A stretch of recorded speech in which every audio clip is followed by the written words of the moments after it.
Thanks for downloading a 3CR podcast. 3CR is an independent community radio station based in Melbourne, Australia. We need your financial support to keep going. Go to www.3cr.org.au for more information and to donate online. Now stay tuned for your 3CR podcast.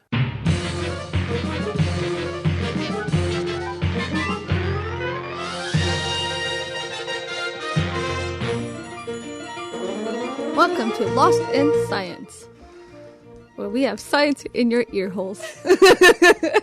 That's pretty much how it works. Yes, welcome to Lost in Science, Science in Your Ear Holes. Thank you, Manisha. It is another episode of your favourite science half hour. I'm going to put that out there. My name is Chris, and this week I am going to try and finish off a series that I've been doing on, like what medical research has to tell you about what's good for you and what's bad for you, this kind of stuff. And I'm going to tackle the big question we're all wondering, is saturated fat good or bad for you? Ooh, good one. Because it's been on both sides of the fence, hasn't it? And it's like poly unsaturated and mono unsaturated, and then you there's get down trans. It's you get down to butters and margarine. Yeah, and you see avocado. every week or even twice a week you see a new kind of scientific study coming out claiming one side or the other. So I am going to try and settle this controversy. Settle the controversy in 8 minutes, you do it, Chris. Yeah, I don't think I will totally settle it, but I'll tell you what the best evidence that I could find says. Oh, wonderful. Yeah. Exciting. Well, we're also very lucky because we have two science communicators who are down from the ANU, the Australian National University, this week. And I had a chat with both of them. It's Tyrone and Nate, who you might remember from last week. Nate, who brought us a story about climate and weather and climate change last week. Nate's going to be talking to us a little bit about a new colour pigment. So this is not a whole new colour in the spectrum? No. This is a colour pigment. So it's a compound. It's a compound made up of 3 different elements.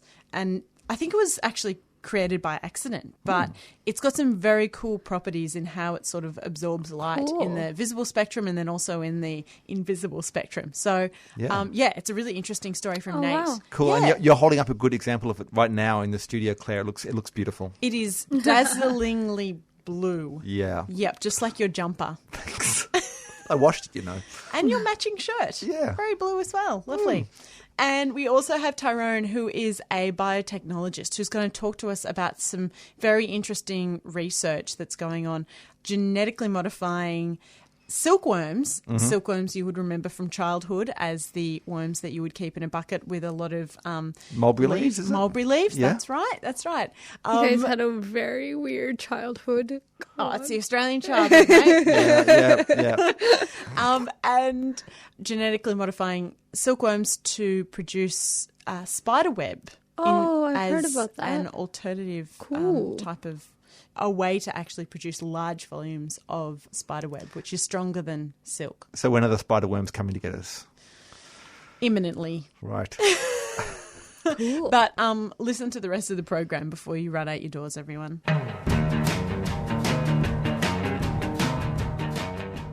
Okay, yes, you are listening to Lost in Science. And as you were saying, there has been a lot of controversy about whether saturated fat is good for you. A lot of this is actually trying to be kind of the dichotomy. Is it fat or is it sugar? That is the big demon of the moment, I think, is the way it goes. Yeah, and Chris, you've been tackling some big issues in the sort of media science interface over the past couple of weeks. Yeah. Is this another issue that sort of gets your goat? This is like, Gets your I think goat? this is one of the big ones because this is kind of gets down to the dietary advice and that we should be obeying and this kind of stuff. So, look, one of the controversies earlier this year was, I don't know, this probably is kind of, sparked my attention, but maybe it's all passed from popular memory now, so I'll remind you of it. There was a thing that came out of the UK. It was like hit the news as saying a leading anti-obesity group put out a thing saying that you should eat saturated fat and that all the government guidelines were wrong and that saturated fat is good for you. And this is kind of like made the headlines saying, the advice from the government is wrong and, the obesity group is saying that. Turned out that the obesity group now has been riven by schisms. Riven by schisms, is that a thing? Schismed by rivens, whatever. And that part of it was just basically a bunch of people who had essentially founded a charity just to basically make this point. And this included your known suspects like Robert Lustig, who's the guy who says that sugar is bad for you and writes books on that topic. So, there are some very strong interests on. He's writing books saying sugar is bad for you, so he wants you to eat saturated fats. Yeah, instead. so this is what I'm saying. There seems to be this people saying there's this dichotomy between, is it sugar that's evil and is it fat that's evil? Now, the truth of the matter really is that then neither of them are really good for you. It's not a case of, if you think fat is bad, then you're going to eat lots of sugar, or if you think sugar is bad for you, then you can eat all the butter you want. But that's the way it works. Everything in moderation. Can we talk? Exactly. Yeah. Can we just say in moderation? Your body needs fats. Your body needs sugars. Yeah. It's just excess of those. This is right. Into trouble. Look, see, a lot of what this comes around down to is then people talking about things like the dietary guidelines and this sort of stuff about what is good or bad for you. And what they're trying to say is that the government's putting out the wrong guidelines, and the reason people are getting fat is because, or getting unhealthy, is because they are following the government's incorrect guidelines. Now, the thing we should establish, first of all, is that people don't follow the government's dietary guidelines. I saw a report that said recently that claimed about something like only 7% of Australians follow the government dietary guidelines. I think most people, if they paid attention to that kind of stuff, would know snippets of it, like know how much they're meant to have of certain categories, but nobody really knows the full thing. It's not just knowing it, it's obeying it as well. I mean, we know a lot of this stuff, I think we mentioned it last week. We're talking about the randomised trials. So the advice generally hasn't changed a lot for thousands of years, which is to eat all your fruit and vegetables. So, for instance, the whole thing of, you're supposed to have 5 serves of vegetables per day. Now, Which is quite a lot. It is. The latest stats from the Australian Bureau of Statistics say that average was about 2.7 serves of vegetables per day is what Australians eat. That less than 4% of the population meets the recommended number of serves. So just put that there. 4%? Less than 4%. So I don't think we can blame the dietary guidelines if less than 4% are having it. What's a serve? Now I'm confused. Yeah, you're going to have to look it up.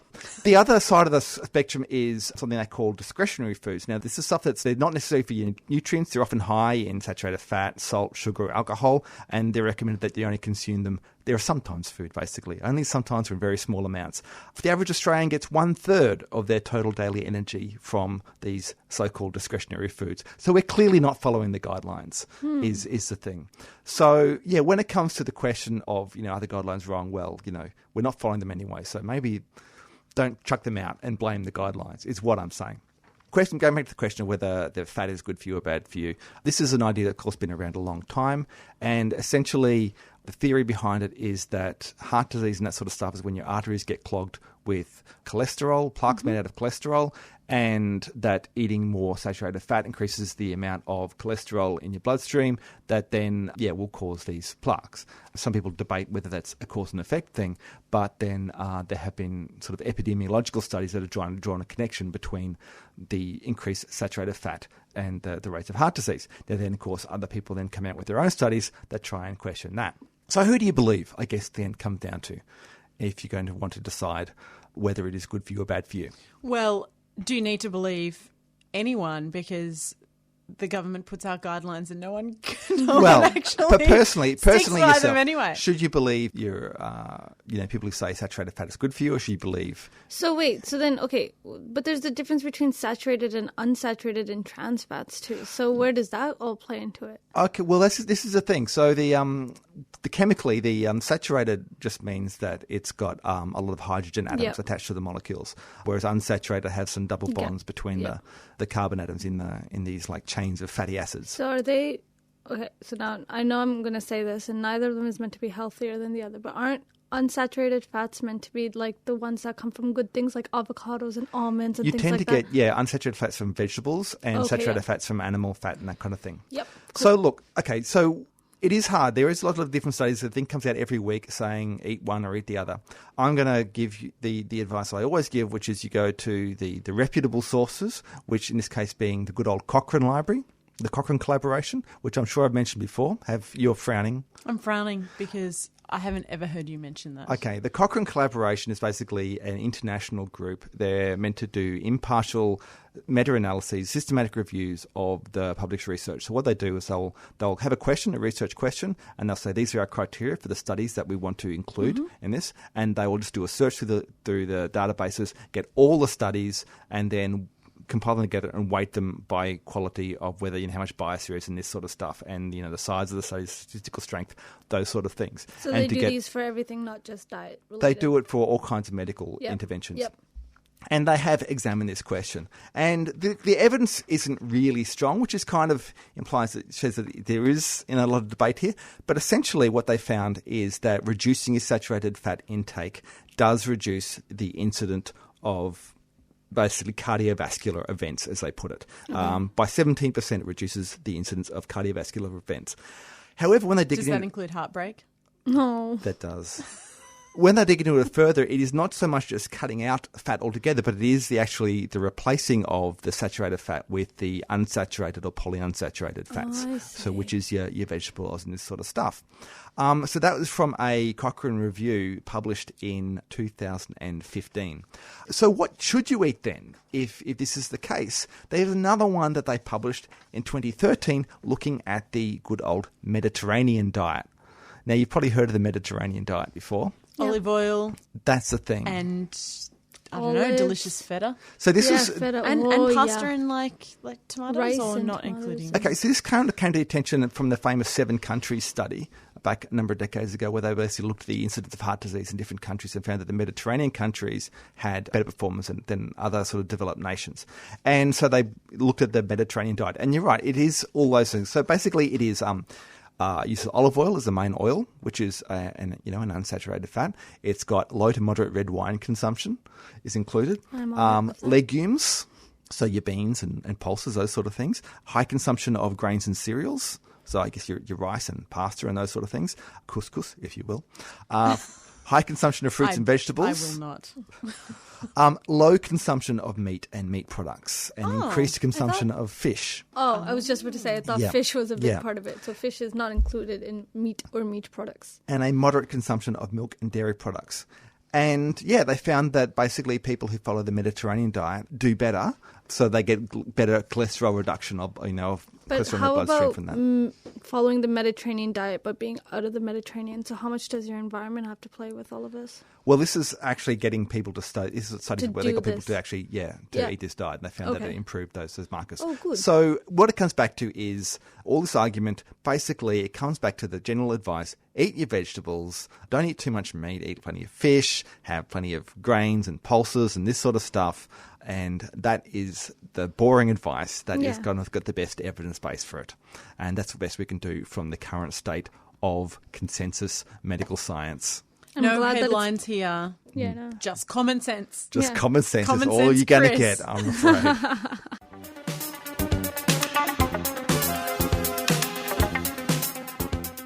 I've got some really cool stuff to talk about today, all about colour. What do you reckon, guys? I can't wait for you to colour my world, mate.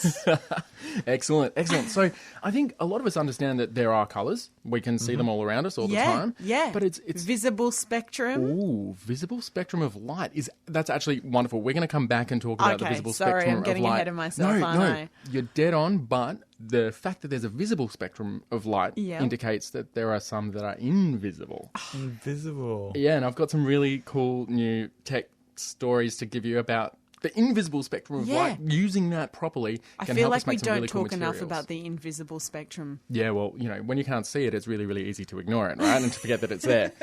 Right, so, okay, let's start by talking really quickly about what colour is. So colour is just a little bit of the spectrum of electromagnetic radiation that happens to be able to be picked up by our eyes. So you guys have heard about having cones and rods in your eyes? Yeah. Yeah, so how many cones do we have?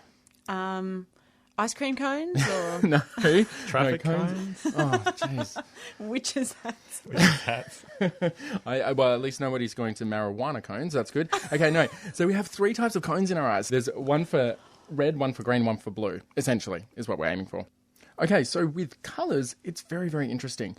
Who's heard of primary colours? Yep. Everybody? Yep. Yellow, red, blue, primary colours. Yep. That's what I was taught in year 2. Perfect. So you mix yellow and blue to get... Green? Yes, excellent. And you mix yellow and red to get... Purple? Orange. Yellow and red? Oh, my bad. Oh, no. I think we just discovered that Turan is colourblind, which is actually it's a really interesting problem with people's cones that we might be able to talk about in a minute. But yeah, so those primary colours are the primary colours of paint. So they're the primary colours of pigments. And if you take the primary colours and mix them, you can get all of the different colours that you want. But what happens when you mix all three of them together? So like a gross Yeah, brown, it's a pretty kind of? pooey brown. Baby poo brown. Yeah. Yeah. Well, actually, so if you had perfect versions of those pigments, so not the cheap stuff you get down at the local hardware shop or paint supplier, but if you got the absolute purest colour and mix them all together, you would actually end up with black. Because the way that paints work is that a white light hits them and that has all of the colours in it, and it absorbs certain parts of the spectrum and reflects others. So with yellow paint, for example, like white light will fall on it and then it'll absorb all the other colours except yellow and then reflect that yellow, and that's what your eye sees. So that makes sense and it's really, really easy. But that's not primary colours for everything, just for paint. What happens with light? You guys know this, I imagine? No, please tell us. Not yet. So the primary colours are different. It's not yellow, blue and red anymore. It's now RGB, right? Red, green and blue. Yeah, it is, isn't it? Yeah. RGB. That's a thing. And that's because it is a thing. And that's because light is additive instead of subtractive. So before we were saying the paint absorbed a whole bunch of light and then only reflected one certain colour. With light, you can add it together. So if you get a red light and a blue light and a green light all shining together, then they combine to make white light. Wow. Yeah. So the primary colours for light are red, green and blue. Yeah. Wow, I've been living in the dark. Oh, you are. That's. Oh, Tyrone. Okay. So now, that's not all it is when it comes to colour, though. We're not just talking about different wavelengths of light getting mixed together, or the white light having certain wavelengths subtracted from it. And there are other things that go on as well. Like, for example, in butterflies' wings, there aren't any pigments at all. If you look really, really close, you can often find that the butterfly's wings have no colour at all. But I've seen a monarch butterfly and they are just the most brilliant blue. Like, what is going on They there? are, but they're not dyed at all. There's no actual colour in there. What's happening there is there are tiny little microstructures on the surface of the wing that makes the light bounce around in a certain way, so that only certain colours are bounced out and away from the wing. Wow. So that's like, you've seen iridescent animals before, like animals and feathers and things that change as you change the angle of them. They sort of like look like a bit of a rainbow. It's sort of like it might hard go a to bit pin blue, down, bit of green. blue. Yeah, like on the feathers on the back of those ducks you see down at the park. Yeah. There we go. So that dirty comes... park ducks feathers. Gross. So yeah, no, that comes not from the actual colour of the thing, but from a structure on it that's changing the way the light's being bounced around when it hits it. It's really, really interesting stuff. Now, that brings me to a discovery that I've got to talk about. And there was a new pigment discovered, okay? What do you mean a new pigment discovered? So haven't we made all the pigments already? So not a new colour. So this colour already existed. Right, okay, yep. This is just a chemical, a small molecule that has this colour that you can use then to dye other things this specific colour. Okay, and it's a blue, and it's a really, really gorgeous blue. And actually, I'll just show it to you now. Look at how... Wow, it's like an electric blue. It is the quintessential, just deep electric blue, isn't it? We will put it on our website. Yeah, it's that blue that you want your hair to be if you've decided to dye your hair blue. Right? It's the blue that never actually happens, but it's the one you were aiming for originally. Right? It's totally like just, the blue that everybody wants, but no one can have. Yeah. Until now. Until right now. Well, see, okay, so we found this pigment completely by accident. So it's a researcher. It's wonderful. A researcher at Oregon State University was just mucking around trying to figure out some properties of manganese oxide to figure out its electrical properties. Heated it to over 1,000 degrees. Wow. And then out came this brilliant blue chemical. Wow. Whoops. Okay, now they've decided to name it for its components, and those are yttrium, indium, and manganese. So they've decided to take the periodic table of the element symbol for it. Yep. So it's Y. Yep. IN. Yep. MN. YInmn. Yeah. YInmn. I'm not. YInmn. YInmn? Yeah. Okay. I think so. YInmn blue. It's sort of a nice nice name. It YInmn is. Blue. It is. I have a feeling it'll, like, kind of that min will end up sounding a bit man, sort of. So YInmn Blue. YInmn Blue. I feel. Anyway. Yeah. So, yeah, it's really, really gorgeous. And the thing is that the colour of this pigment comes from the crystalline structure of, like, the individual little YInmn Blue crystals. And they have this really amazing property. So when light hits it, it reflects light in the blue, right? Mm-hmm. So that's why it looks blue to your eye. So the blue cones in your eyes pick up that light and you see blue. Yep. The thing is, this crystal has some really interesting properties. Just outside of the blue is an invisible spectrum. Oh, you start moving out of the visible into the invisible, we get to ultraviolet, right? So UV rays. So we're talking about the invisible spectrum now. Yeah, you can't see it with your eyes, but it's still there. And we know that because you can get a sunburn, right, from UV. Yeah. So it turns out this crystal absorbs UV light. Okay. And when you go down the other end, it keeps absorbing all the way through infrared, which is on the other side of red on the spectrum, and that's heat. So this crystal is really amazing because you can make blue things outside that both reflect heat, so they don't absorb it at all.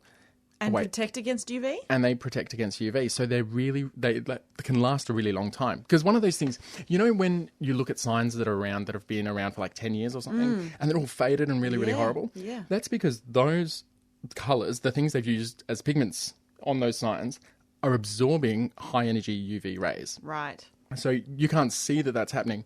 But that's deteriorating the colour. Exactly. That energy breaks down the pigment. But with this, now we can have a blue that's really, really persistent and can last a long time and also can protect your building or your whatever it is you're painting from heat as well. YInmn. YInmn. YInmn. YInmn Blue. It's awesome. Hang on. YInmn for the win. Love it. Love it. Love it. But yeah, I just thought I'd let you guys know that's just become commercially available, and look out for YInmn Blue next time you decide to paint your house bright blue.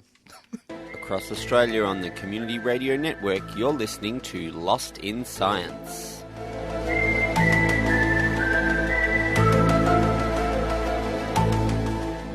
So we have a very special guest in our studio today. Tyrone, welcome to Lost in Science. Awesome. Thanks for having me here. No worries. Now, you are a science communicator and you are also a biotechnologist. Is that right? That's correct, Claire. Yeah. I am a biotechnologist. Now, a lot of people might not know what biotechnology actually is. I mean, it's a combination of biology and technology. Mm-hmm. Yeah, that's exactly right. Yeah. So in the world around us, we have a lot of living things, and biotechnology is all about looking at these systems, seeing the cool stuff which is happening, and seeing if we as scientists and technologists can either mimic or manipulate it so that we can basically make our human lives better. So what would be one of the biggest examples, or one of the best examples of biotechnology? Mm-hmm. So a lot of people have heard about stem cells. Mm-hmm. And these are cells that can basically turn into any other kind of cell. Now, if we could harness that, it means we could replace damaged tissues in humans' bodies. And that's actually one of the things that got me interested in science and biotechnology as a field of study when I went into university. So one of my goals, which was actually kind of quite science fiction-y, I wanted to basically start a organ cloning company. Oh, so in my mind, I had this vision of this big hall full of these little glass cubes, and basically we would take a person's cells, and if they needed a new heart, we'd grow up a heart, and if they needed new lungs and livers and all these other things. And I thought that would be pretty sweet. But, I mean, up until recently, it's been a bit of a pie in the sky to be able to take someone's cells and then turn them into a different sort of cell. Mm-hmm. Because once a cell is, set as a heart cell or a skin cell or something like that, you can't sort of turn back the clock and sort of reset it as a stem cell. Mm-hmm. That's right. Which is why being able to have stem cells would be such an amazing technology, because we can then turn it into those other cells that we need. Yeah. Yeah. So as I was studying, I also got interested in bioengineering. And so that's kind of the applied biotechnology. And one of those things that really interested me, one of the things I saw in the world around us, is spider silk. Oh, yeah. Okay. So tell me more. Well, spider silk is a naturally occurring material. Obviously, spiders make it. And spider silk is incredibly strong. It's tough and it's really light. Now, when you're talking about strong, you're talking about sort of weight to strength ratio. Mm-hmm. So how much can that spider web stretch before it snaps? Mm-hmm. And so if we think about the manufactured world around us, a lot of people will know of steel. And steel, in a lot of people's minds, is a strong and tough material. But spiderweb silk is actually stronger, tougher and lighter than steel. But I wouldn't want to probably go into a building that was made out of spiderweb silk. But I feel like we're going into a building that's made out of steel. Is that a right assumption to make? Or if we had buildings made out of spiderweb silk, that would be okay? Not so much buildings, but more like tissue implants and things like that. So if we can use spiderweb silk to replace damaged ligaments and tendons and parts of muscles and things like that. And that's a thing. That's a research area that's happening. That's right. So there are companies in the world, research laboratories, that are looking into harnessing spiderweb silk as something that we can benefit. Now, Claire, I'm sure you'd be wondering, how do we get all of that spiderweb silk, or how do we get enough spiderweb silk to be able to actually use it? Because spiders, they're quite territorial, and they are also cannibals. So if you had a whole bunch of spiders, you'd only end up with a couple left because they would have eaten the rest of the spiders. So a lot of this biotechnology and the research going into it is, how can we get large quantities, commercial quantities of spiderweb silk? And so one of the ways scientists are looking at doing that is taking the spider silk producing gene from spiders and putting that into silkworms. Right, not putting it into a bacteria or something like that, but actually putting it into a silkworm. That's right. Silkworms is one of the ways. They have tried bacteria. There are different complications with the science around that. But a lot of people in Australia growing up, going through primary school, they may have had the experience of having silkworms in the classroom. And so silkworms... Totally. I remember so many weekends having to track down the only mulberry tree in the suburb to get some leaves to feed my silkworms. Yeah, that's right. So silkworms, they produce a fair bit of silk. So if we can get this spiderweb silk producing gene into silkworms, that may be a viable way of getting larger quantities of spiderweb silk. And obviously the spiderweb silk is stronger than the silkworm silk. That's correct. Yeah. And that's why we want to use the spiderweb silk as opposed to the other kinds of silk, so silkworm silk, That's fascinating. And what other types of bioengineering are there that stand out? So one of my other favourites is leaves. And leaves being used, or the science behind how leaves work and photosynthesize and get energy, using that or mimicking it as a process of gaining energy within solar cells. So leaves have been around for a long time. They're quite efficient. They're still around today. So we look at the science inside. Important. Yeah, that's right. Look at the science inside the leaves. See if we can work out what's going on there, and can we apply that in a material science capacity so that we can make our solar panels more efficient and better. So would that be sort of putting chlorophyll, which is the green pigment in leaves that functions during photosynthesis, would that be putting chlorophyll into sort of solar cells or something? So not so much putting chlorophyll in or isolating chlorophyll, but looking at the machinery that leaves use to convert sunlight so the chloroplasts, into that organelle? Usable energy. So it's kind of like looking at the leaf, the leaves. What kind of machinery do they use? Yep. Can we mimic that? Can we use that? Oh, that's amazing. That's sort of like biomimicry engineering, isn't it? Yeah, in a way, yes. So like I said at the start, looking at the cool things in the world around us, how can we scale it up, make it bigger, better, so that human society can benefit from it? That's fascinating. Awesome. Thank you so much for coming in today, Tyrone, and telling us a little bit about some of the really interesting ways that we can help and engineer our world to solve big problems. Awesome. Thanks for having me, Claire. It's been great fun. That's all we've got time for on this episode of Lost in Science. Thanks for tuning in and joining us. Lost in Science is recorded at the studios of 3CR in Melbourne and broadcast across Australia on the Community Radio Network with the financial assistance of the Community Broadcasting Foundation. If you want to talk to us, talk back to us, you can get in touch. We have a Gmail account, lostinsight@gmail. You can also find us on Twitter and on the Facebook. And if that's not enough Lost in Science for you, you can always tune in again next week, where the team will once again get lost in science!